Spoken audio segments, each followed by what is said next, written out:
তো দেখো কয়দিন ধরে আমার চুলের কি অবস্থা, আমি চোখটা খুলতে পারছি না। কারণ দেখবে এই দেখো আমার মুখে ভিক্স, কারণ গলাটা খুশখুশ করছে। কদিন ধরে চুলটার এত মানে বিচ্ছিরি অবস্থা। আমার ছেলে বলছে কদিন ধরে, মা যাও যাও পার্লারে যাও, চুলটাকে একটু ঠিকঠাক করে আসো।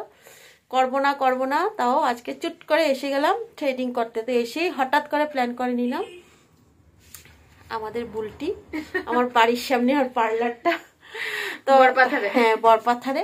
তো আমি বললাম যে বুলটি যা করেই দাও তো। বটক্স ট্রিটমেন্ট করছি। একবার কি করেছিলাম জানি প্রথমটা স্মুথনিং, না তার আগেরটা স্ট্রেটনিং। প্রথমটা স্ট্রেটনিং করেছিলাম, তারপর স্মুথনিং, এখন বটক্স ট্রিটমেন্ট করছি, দেখি কি হয়। আর এখনো শুরু করেছে। যে ঠান্ডা গো বন্ধুরা, আর এখন জল দিয়ে আমাকে ওয়াশ করিয়েছে চুলটা, আমার তো অবস্থা শেষ।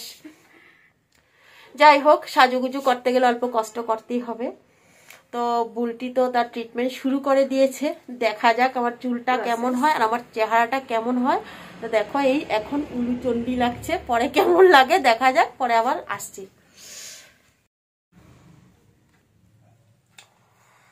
তো দেখো আমাদের বুলটি কি কি লাগাচ্ছে, আমি তো পিছন থেকে দেখতে পাচ্ছি না। আমাদের এখন বোটক্সের ক্রিম প্রসেস চলছে। হ্যাঁ বুলটি আর কি কি করছে বলে দাও।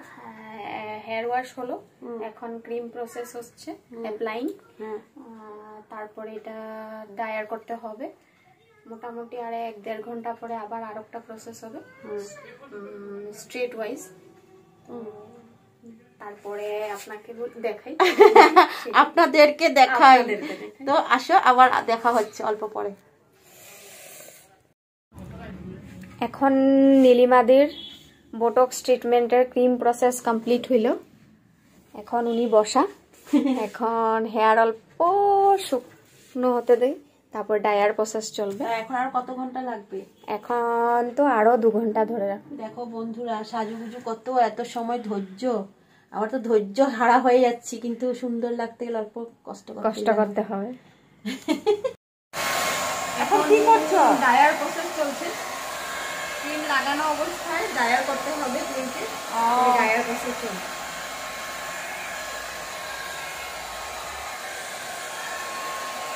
এরপরে পুরো চুল ডায়ার হয়ে গেলে তারপর স্ট্রেটনিং প্রসেস হবে।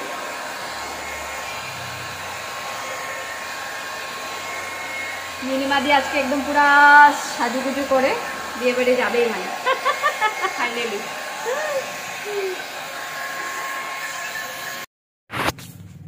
দেখো চুলের কন্ডিশনটা এখন কি। পাপড় ডালের সঙ্গে খাবে, পাপড় ডালের সঙ্গে ভেজে ভেজে খাওয়া যাবে।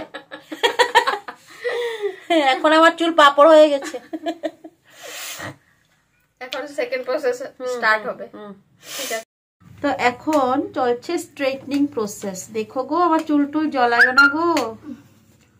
তো স্ট্রেটনিং প্রসেস চলছে, আরো জানি কি কি করবে আমি তো জানি না, দেখি কি কি করো। আমার তো সাজা দিয়া মতলব, রেজাল্টটা মেন। হ্যাঁ রেজাল্টটা মেন।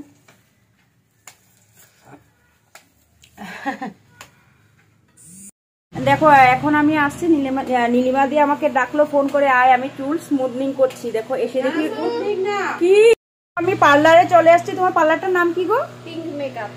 পিঙ্ক মেকআপ, আচ্ছা বরপাথার। আচ্ছা, উল্টির পার্লার বললেও সবাই চিনি। আচ্ছা যাই হোক, আমি এখানে আগে কোনোদিনও আসিনি, আমাদের ঘরের সামনেই, আমি সবসময় দূরে গিয়েই করি। তো ঘরের সামনে আজকে আমি জানতে পারলাম, তো এখানে এসে এসে করতে পারবো। তো দেখো নীলিমাদির, এটা কি করছো গো? Botox treatment. আচ্ছা যাই হোক, আমার মুখে আসছি না, করি না তো। যাই হোক, এই যে নীলিমাদি, আমি মানে কি নিজে নিজে মানে ভিডিওটা বানাতে পারছি না, তো সেলফ ভিডিওটা বানাতে পারছি না, তার জন্য তোকে ডেকেছি এখন ভালো করে ভিডিওটা কর। এখন আমাকে কেমন লাগছে বল? অল্প অল্প তো বোঝা যাচ্ছে না, অল্প অল্প বোঝা যাচ্ছে না, কিন্তু তাও অনেক তো যাই হোক, কিন্তু ভালোই লাগছে। ও করে দেখো কিরকম লাগে, ঠিক আছে? তারপরে ভাবছি আমার তো করে দিব।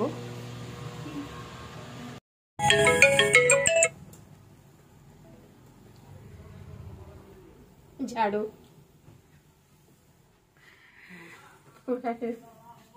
এটারে যে ইয়ে করে তখন কি জল দিবা? হ্যাঁ ওয়াশিবো ঠান্ডা ফুটা লাগলেই ঠান্ডা লাগে। কি ঠান্ডা রে, ঠান্ডা দিনে বারবার চুল সাজা কি এত সহজ?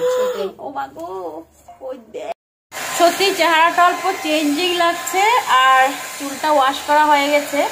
এখন ফাইনাল হিট দেওয়া হচ্ছে, ফাইনাল প্রসেসিং এ আছি আমরা এখন।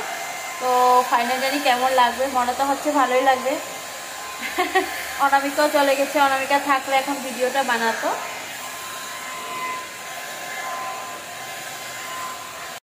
আমার ফাইনাল লুক দেখতে তো আমাকে ভালোই লাগছে। এখন তোমরা বলবে কেমন লাগছে। মাস্কটা না চড়ালে তো বোঝা যাচ্ছে না।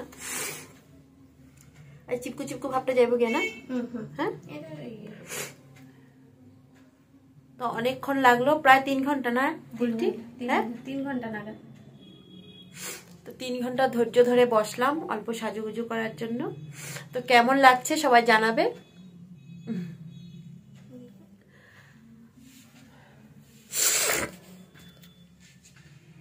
হয়েছে?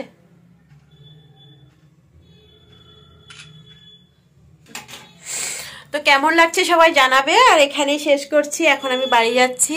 আর দেখি ছেলেরা কি বলে। তবে টাটা।